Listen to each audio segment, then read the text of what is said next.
আমরা এখানে যে জিনিসগুলো দেখতে পাচ্ছি এগুলো মেকানিক্যাল ইঞ্জিনিয়ারিংয়ের একটি অনেক গুরুত্বপূর্ণ স্পেয়ার পার্টস।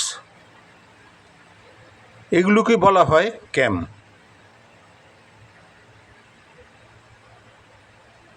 এই ক্যাম বিভিন্ন মেশিনে, যন্ত্রে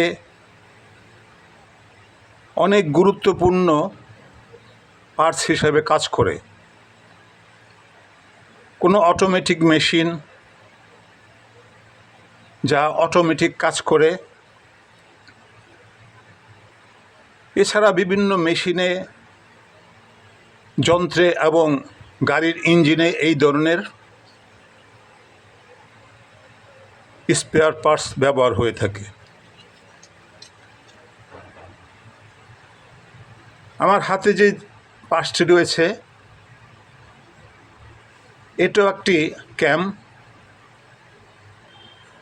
এই ক্যামটি প্রত্যেকটি গাড়ির যে ইঞ্জিন রয়েছে ইঞ্জিনের উপরের অংশে এই পার্টসটি থাকে। এটাকে আমরা ক্যামশ্যাফট যে বলি,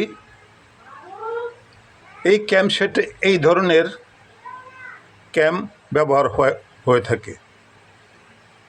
যদি এখানে পাতলা একটি ক্যামের ডিজাইন রয়েছে, এগুলো ইঞ্জিনের মধ্যে একটি শ্যাফটে অনেকগুলো থাকে, কোনোটিতে 2টি, কোনোটিতে 4টি, কোনো 6টি, 8টি, এরকম অনেকগুলো ক্যাম্প একসাথে সেট করে এই ক্যামশ্যাফট তৈরি করা হয়। ধন্যবাদ ভিডিওটি দেখার জন্য।